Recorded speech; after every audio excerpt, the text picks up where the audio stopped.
Assalamualaikum warahmatullahi wabarakatuh. Bismillahirrahmanirrahim. Qala al-musannif rahimahullahu ta'ala wa a'ada 'alaina min barakatihi wa amatana bi asrarihi fid dunya wal akhirati amin.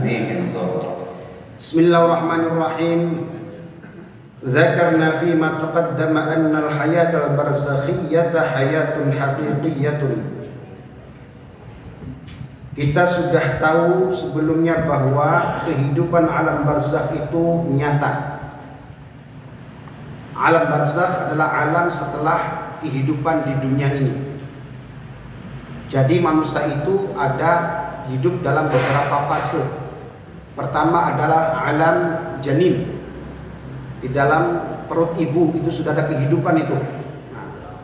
Setelah itu keluar ke alam dunia, alam musyahadah. Alam syahadah ini alam dunia sekarang yang kita tempati ini. Lalu kita masuk lagi setelah ruh diangkat, dicabut, kemudian masuk mati, kemudian hidup lagi di kehidupan alam barzakh. Lalu ada lagi kehidupan sealam barzakh. Nanti ketika manusia semua yang ada ini, makhluk yang ada ini hilang, mati, tidak ada satu kehidupan pun.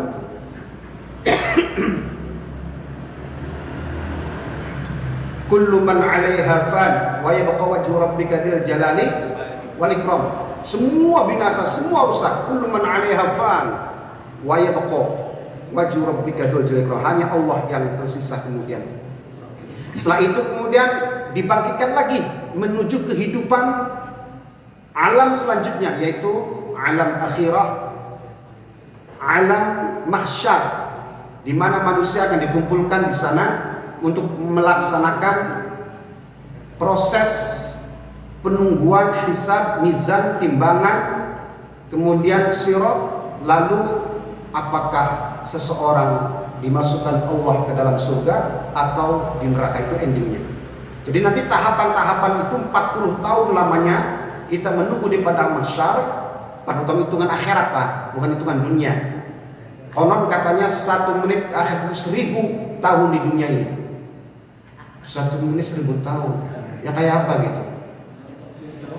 Itu 40 tahunnya, Masya Allah. Tapi nih, para ulama mengatakan bagi kaum muslimin, orang-orang beriman yang Allah kehendaki masuk surga, itu tidak merasakan lamanya penungguan. Oke.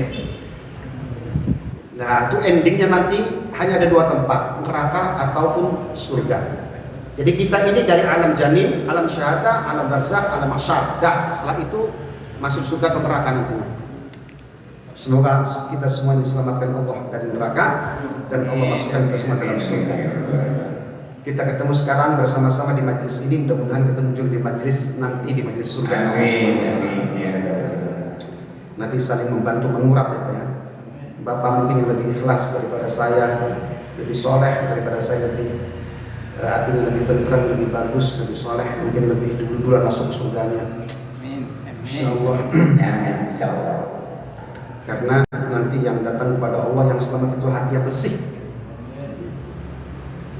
Illa man atallaha biqalbin salim, bersih dari kesyirikan, bersih dari kesombongan. Karena ada hadis Nabi, tidak akan masuk surga seseorang yang dalam hatinya ada mithqala dzarrah, sedikit sebiji sawi dzarrah, ya, min kibrin, dari sombong. Sedikit saja rasa sombong di hati seseorang, masih meninggalkan penyakit itu, tidak akan masuk surga. Itu kata Nabi ancamannya. Berat sekali penyakit sombong. Dalam hati seseorang yang menyimpan hati sombong, mati belum bertobat kepada Allah, meninggalkan hati yang sombong, maka tidak akan masuk surga, kata Nabi. Insya Allah, mudah-mudahan kita bersih dari sifat itu, Pak. Amin, Pak. Amin ya Allah. Imam Ali mengatakan bi'sazzad ilal ma'ad al-udwan 'ala al-ibad. Imam Ali bin Abi Thalib karramallahu wajhahu anhu, seburuk-buruk bekal pulang adalah meninggalkan rasa permusuhan kepada yang lain. Masih dendam, masih benci, masih mengkel kepada orang lain, mati masih membawa itu dia membawa bekal yang terburuk, paling buruk, kata Imam Ali. Bi'sazzad ilal ma'ad al-udwan 'ala al-ibad. Mudah-mudahan kita dibersihkan semuanya sebelum kita balik kepada Allah. Iblis itu sombong karena hatinya pertama, Pak. Sombong itu perangai muncul daripada keadaan hati. Penyakit pertama yang mengotori kesucian makhluk adalah iri. Kemudian muncul sombong. Iblis itu penyakit ya, makhluk yang pertama adalah iblis iri kepada Adam.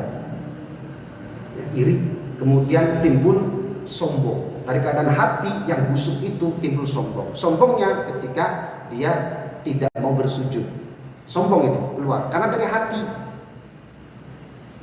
Dosa itu di surga dulu. Dosa yang pertama adalah iri, kemudian takabur iblis di surga. Masih di surga itu. Di dunia dosa yang pertama yang dilakukan oleh umat manusia adalah penyakit hati juga. Qabil dan Habil. Ya, Qabil dan Habil. Karena merasa pasangannya lebih cantik kemudian dikawin sama si Habil, akhirnya Qabil membunuh. Hati, penyakit hati dikotori, penyakit di surga oleh iblis dengan hati, penyakit hati di dunia diperbuat oleh manusia juga berasal dari hati juga. Makanya penting sekali untuk menjaga hati kita. Dah. Wa annal mayyit yasma'u wa yahussu wa ya'rifu sawa'un akana mu'minan am kafiran. Mayit itu mendengar, merasa, mengerti, sawa'un kana mu'minan aw am kafiran. Entah dia itu mayitnya kafir atau mukmin, dia mendengar, dia merasa, dia mengerti siapa yang datang ke dia. Zalam. Wa annal hayata war rizqa wa dukhulal arwahi al jannata laysat mukhtassatun bisyahid kama dallat ala dzalika nususus tsabitatu. Sedangkan kehidupan di alam barzakh, mendapatkannya rizki mereka yang alam barzakh, masuknya arwah para roh suci ke dalam surga di alam barzakh itu laisat mukhtassatan bisyahid, tidak hanya tertentu untuk orang-orang yang mati syahid saja di dunia ini. Kama dallat 'ala dzalika nususus tsabitah, sebagaimana banyak dalil-dalil yang sahih yang disebutkan di dalam syariat kita. Wa hadha huwa sahih alladhi 'alaihi a'immah wa jamaahiru ahli sunnah. Demikian yang dikatakan oleh para imam dan mayoritas ahli sunnah wal jamaah. Wa min huna, dari titik ini, fa innal qawla bi hayatil anbiya min fudulil qawl. Kehidupan para nabi, para syuhada, para aulia, apalagi para nabi, sangat bisa diterima oleh akal kita. Mereka itu lebih berhak hidupnya, lebih nyata daripada orang mati syahid ataupun para aulia. Wa huwa amrun zahir, sangat nyata sekali. Kasyamsi la yuhtaju ila itsbat, seperti matahari yang terang, nggak perlu lagi untuk diperdebatkan bahwa para anbiya mereka itu hidup, jelas hidupnya. Orang mati syahid saja hidup, apalagi para anbiyanya. Bal inna suwada huwa an nuqarrir bi anna hayatahum akmalu wa ajallu wa atammu wa a'zam.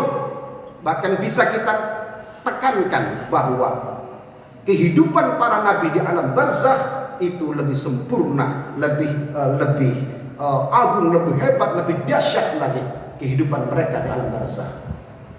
Wa hakadha hayatun nas ala zahiril ardi fid dunya fa innaha darajatun wa maqamatun wa maratib mutatafiqah.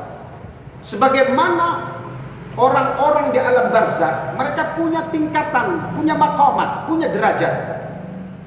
Para aulia, para anbiya, mereka hidup di alam barzakh. Para syuhada hidup di alam barzakh. Orang-orang mukmin hidup di alam barzakh. Mereka punya tingkatan-tingkatan dan maqamat sebagaimana kehidupan di dunia ini. Berbeda-beda ketinggian makamnya, gitu beda Pak, kelasnya. Ada yang high class aulia itu, Makanya kita kenal di dunia ini ada wali kutub gitu ya. Ada wali aktob, kutub, ada wali abdal, ada wali anjab, macam-macam wali. Maqamat, derajat sama hanya orang di dunia ini. Mereka yang hidup dalam barzakh itu berbeda-beda derajatnya. Sama halnya manusia yang hidup di dunia ini. Berbeda-beda. Mukmin sama mukmin. Yang satu berilmu, yang satu tidak berilmu. Yang satu jarang sholat, yang satu rajin sholat, yang satu sholat, yang lain enggak sholat. Sama maqamat. Sama-sama mukminnya. Jadi punya derajat maqam yang berbeda-beda. Sama halnya kehidupan di dunia ini. Ada orang yang dianggapnya mayit, masih hidup padahal. Dianggap oleh Al-Quran dia seperti orang mati. Karena apa? Tidak mau mendengar nasihat, tidak mau membaca ayat-ayat Allah. Dalam Al-Quran dikatakan lahum qulubun la yafqahuna biha walahum a'yunun la yubsiruna biha walahum adhanun la yasma'una biha. Terus ulaika kal an'ami bal hum adall wa ulaika humul ghafilun. وَلَقَدْ ذَرَأْنَا لِجَهَنَّمَ كَثِيرًا مِنَ الْجِنِّ وَالْإِنسِ لَهُمْ قُلُوبٌ لَا يَفْقَهُونَ بِهَا وَلَهُمْ أَعْيُنٌ لَا يُبْصِرُونَ بِهَا وَلَهُمْ آذَانٌ لَا يَسْمَعُونَ بِهَا أُولَئِكَ كَالْأَنْعَامِ بَلْ هُمْ أَضَلُّ أُولَئِكَ هُمُ الْغَافِلُونَ. Allah menjelaskan walaqad dzara'na li jahannama katsiran minal jinni wal insi. Kami banyak lempar, kami masukkan ke neraka jahanam. Walaqad dzara'na li jahannama katsiran, kebanyakan dari minal jinni wal insi, jin dan manusia, lahum qulubun, yang mereka punya hati, la yafqahuna biha, tapi tidak mau memahami agama, tidak mau memahami ayat-ayat Allah. Walahum a'yunun, mereka punya mata, la yubsiruna biha, tapi tidak mau melihat tanda-tanda kebesaran Allah. Walahum adhanun la yasma'una biha, mereka punya telinga tapi tidak mau mendengar nasihat, tidak mau mendengar ayat Allah. Ulaika kal an'am, kata Al-Quran, mereka itu hidup seperti bedul, mereka hidup seperti ternak, hidup seperti kambing. Ulaika kal an'am, seperti binatang ternak. Bal hum adall, bahkan lebih rendah dari binatang ternak. Manusia yang tadinya dijunjung tinggi oleh Allah, walaqad karramna bani Adam, tapi di sisi lain diamblaskan oleh Allah, kal an'ami bal hum adall. Kenapa? Karena mereka tidak mau memahami agama, tidak mau mendengar nasihat, tidak mau membaca tanda-tanda kebesaran Allah. Mereka seperti binatang saja, hidup layak seperti binatang, makan minum hardolin, ya, hardolin hidupnya. Ya udah kayak binatang aja. Padahal mereka dikasih Allah akal, dikasih Allah hati, dikasih Allah pendengaran supaya berpikir, supaya melihat tanda-tanda kebesaran Allah. Bal hum adall ulaikumul ghafilun, mereka orang-orang lalai. Jadi jin itu punya akal enggak, Pak? Punya. Punya hati enggak? Punya. Itu Quran itu. Lahum qulubun, jin itu sama dan manusia punya hati, punya hati, tapi lahum qulubun, tapi enggak mau mendengar. Makanya jin itu sama diperintah untuk ibadah. Jin itu sama diperintah untuk taat. Sama mereka mengikuti risalah nabawiyah, mengikuti kajian Nabi Muhammad SAW. Mereka itu disyariatkan untuk mengikuti ajaran Nabi SAW. Sama dengan kita. Kita alhamdulillah Nabi Muhammad SAW yang disuruh kita untuk mengikutinya itu dari manusia. Coba kalau dari bangsa jin, kita susah mengikuti Nabi. Nah, jin bagaimana mengikuti Nabi? Kita lebih gampang karena profil Nabi jelas nyata sebagai manusia. Laqad ja'akum rasulun min anfusikum, telah datang kepada kalian rasul, seorang utusan, min anfusikum, dari jenis kalian, bukan dari jenis bangsa jin. Nah, jin itu diperintah untuk mengikuti syariatnya Nabi kita Muhammad SAW. Dan di antara jin itu ada yang beriman, ada juga yang menolak, kafir. Makanya wa ma khalaqtul jinna wal insa illa liya'budun. Jin manusia sama punya tugas untuk ibadah kepada Allah. Nah, sulit banget Pak jadi jin itu. Makanya pintar-pintarnya jinnya kalah dengan manusia.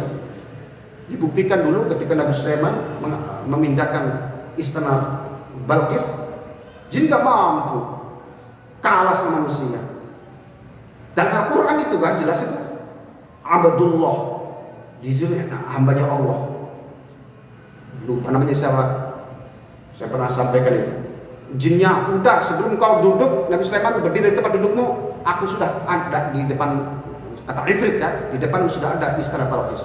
Tapi kata orang manusia, bukan dari bangsa jin ini, sebelum kedipan, saya bawa itu, waduh, ada lagi yang lebih hebat lagi. Jadi sehebat-hebatnya jin masih kalah dengan manusia.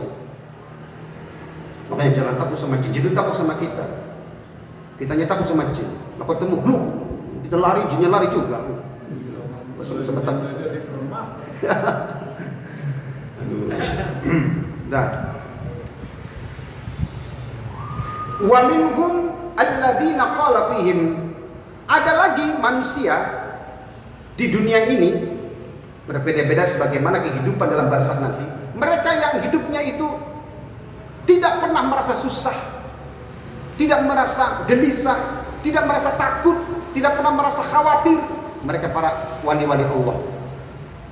Ala inna awliya Allahi la khaufun alaihim wa la hum yahzanun. Kekasih-kekasih Allah itu ingatlah, mereka itu tidak pernah merasa hidupnya susah, runsed, ruwet, galau. Udah. Mereka nikmat menjalani hidup ini, nikmat, mentaati perintah Allah, nikmat.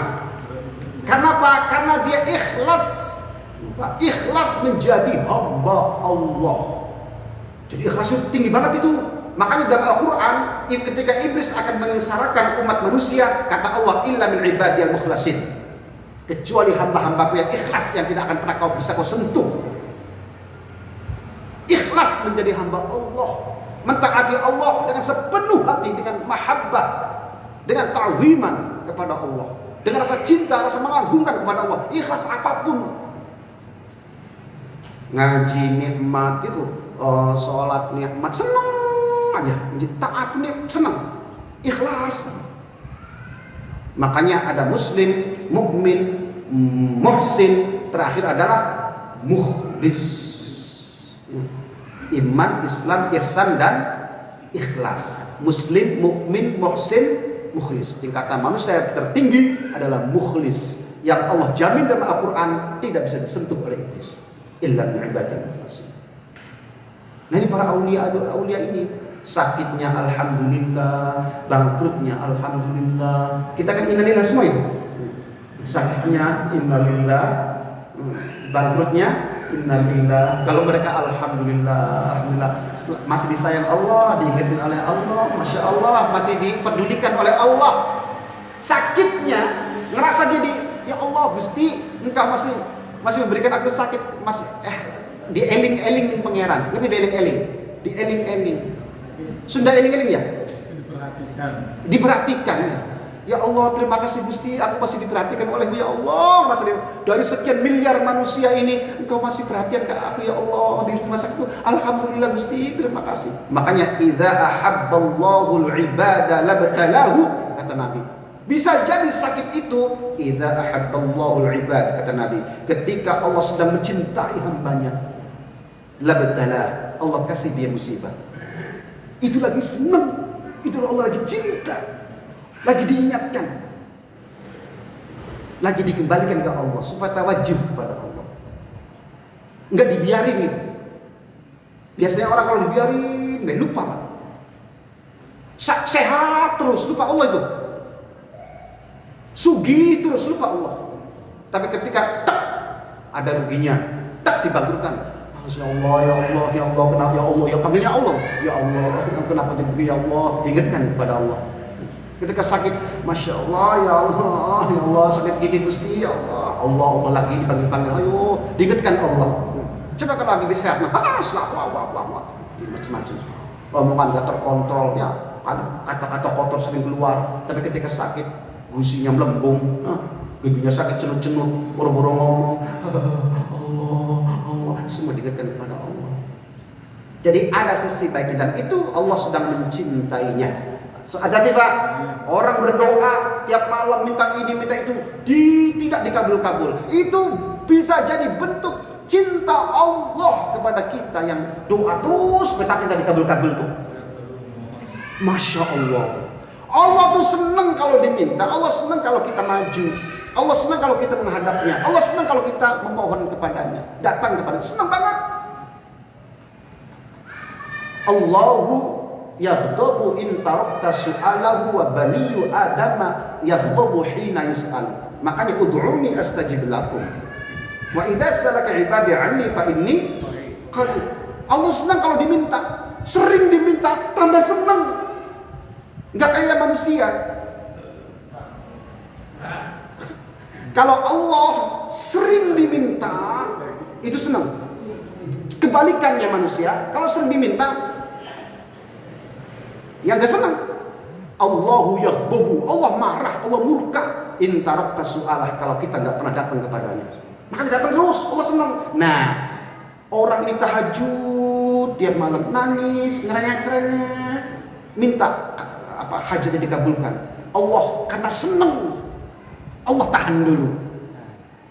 Terus tahan, karena Allah lagi senang sama dia. Allah, kalau Allah maha tahu, kalau dikasih terus dikabulkan, udah nggak datang lagi kan, nggak tahajud lagi, nggak nangis lagi, bocah kemana ini ya, udah dikasih pergi.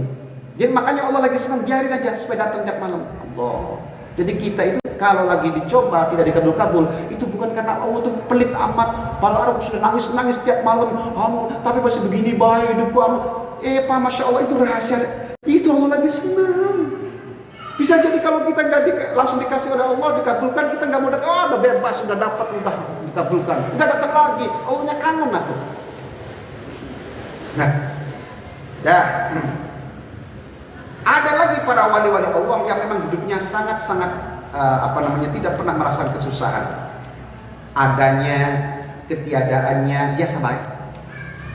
Masya Allah, dia hasudi biasa baik. Ada orang iri dengki biasa baik, dipuji biasa, dicela biasa, nggak ngefek, jiwanya udah mapan gitu. Kenapa? Apa yang dilakukan semua karena Allah. Berbeda dengan kita kadang-kadang dipuji, hati kita ada rasa apanya gitu. Ketika dicaci, apa dimaki-maki, itu kita. Tapi kalau para aulia, udah nggak pengaruh manusia itu. Yang saya tuju itu Allah, ilahi anta maksudi, waridhoka matlubi. Sudah Allah peduli amat orang. Kalau kita kan gitu Pak, masih ada timbul perasaan ingin dipuji. Biasanya dipanggil Pak Haji, nggak dipanggil Pak Haji. Pak, sini Pak. Orang nggak tahu sih udah haji. Perasaan hatinya. Biasa dipanggil Ustaz, tiba-tiba ada orang Mang, ini Mang atau Kang. Ini orang nggak tahu saya Ustaz ya. Hati langsung tak rasanya merasa aduh Gusti itu dah hatinya itu amatir itu. Dipuji perasaannya megar tuh, megar. Kalau lagi dia nggak dihormati, itu jiwa yang selalu hati itu. Ya Allah, ya Allah, ya Allah. Biasa dicium tangan. Satu ketika ada orang nggak kenal, nggak cium tangan, rasanya beda hatinya. Orang nggak tahu saya ya, nggak cium tangan. Aduh, hatinya rusak lagi. Pokoknya dipuji, dicaci, sudah sama-sama aja. Bukan manusia yang dituju, Allah. Nanti kalau ada orang tujuannya ke situ baik, ya beres Pak. Siap-siap aja menerima kekecewaan. Saya kecewa kalau kita berharap pujian dari manusia, kecewa hanya sampai di situ. Giliran nggak muji kita, aduh. 4 menit lagi. Berapa? 4 menit lagi. 4 menit lagi. Bagi warga yang ingin bertanya, Ya silakan kalau ada bertanya monggo. Ustaz, ada yang di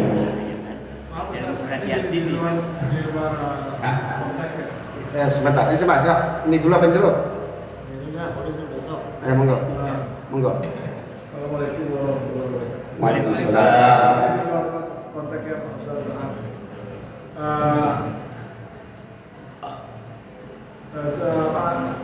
Abdul Qadir Jailani Ya. biasa orang yang apa namanya ilmunya apanya sampai apa orang-orang yang pintar juga mengakui gitu. Ya. Nah ini istilahnya saya belum paham keturunannya ada nggak? Ya. Apakah Oke. mengikuti beliau nggak? Ya. Ya. Kenapa yang tahu cuma satu aja? Ya. Sudah. Nah seperti itu Ustaz. Oke. Turunannya seperti gimana? Iya, insya Allah masih ada. Di Cirebon, di pesantren saya sudah beberapa kali datang. Belum lama itu, beberapa tahun yang lalu lah. Dari Irak. Iya. Itu terakhirnya adalah Al-Jilani. Dia masih keturunan keberapanya Syekh Abdul Qadir Al-Jilani. Jadi masih ada. Dia masih ulama besar gitu. Kenapa Syekh Abdul Qadir Al-Jilani itu sampai sekarang namanya terus saja dia? Karena di masanya Pak, Syekh Abdul Qadir Al-Jilani itu seorang wali Allah sama dengan sezaman dengan Imam Abdul Hasan Asy-Syadzili, pendiri Thariqat Syadziliyah. Syekh Abdul Qadir Al-Jilani pendiri Thariqat Qadiriyah. Ada lagi Naqsyabandiyah, pendiri Thariqat Naqsyabandi. Ada yang digabungkan TKN, Thariqat Naqsyabandiyah Qadiriyah. Syekh Abdul Qadir Al-Jilani itu bapaknya dari Sayyidina Ali, nantinya ke sana itu Pak.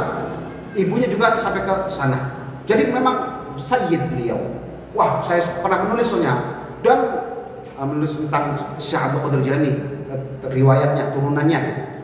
Dan ulama yang memujinya itu sampai derajat mutawatir. Saya pernah mendengar sendiri, melihat sendiri seorang ulama berkebangsaan Timur Tengah ceramah di televisi. Padahal dia bukan mazhab kita, mazhab Syafi'i, tapi beliau menjelaskan tentang tarikh Syekh Abdul Qadir Jilani. Jadi seluruh a'immah, ulama-ulama semuanya memuji Syekh Abdul Qadir Jilani, mengakui keulamaannya dan sebagainya. Jadi lintas mazhab. Syekh Abdul Qadir Jilani itu mazhabnya dua. Satu adalah Syafi'i, yang kedua adalah Hambali. Oke, beliau salah satu karang, banyak kitabnya. Salah satu karang adalah Tafsir Al-Jilani 6 jilid, Tafsir Quran Al-Jilani. Saya punya soalnya kitabnya. Berarti beliau itu seorang ahli tafsir, bukan hanya seorang sufi, tapi ahli tafsir, ahli fiqh, syariah. Saat itu memang ada Abdul Hasan Asy-Syadzili yang terkenal dengan Bahrul Ulum, ilmunya kayak lautan. Tapi makamnya oleh para ulama di masa itu menobatkan Syekh Abdul Qadir Jilani sebagai pucuk pimpinan di antara para wali-wali aulia di masa itu. Insya Allah luar biasa. Ya, cukup ya. Ya, nanti mungkin saya akan cari tulisan saya tentang silsilah Syekh Abdul Qadir Al-Jilani karena saya sudah pernah menulisnya. Ya, baca doanya. Bismillahirrahmanirrahim. Allahumma inni astaudi'uka ma 'allamtanihi farji'hu ilayya 'inda hajati ilayhi wa la tuhsini ya rabbal alamin. Subhanakallahumma bihamdik asyhadu an la ilaha illa anta astaghfiruka wa atubu ilaik. Bismillahirrahmanirrahim. Wal 'asri innal insana lafi illa alladziina aamanu wa 'amilus shalihati wa tawassaw bil haqqi wa tawassaw bis sabr. Assalamu alaikum warahmatullahi wabarakatuh. Waalaikumsalam.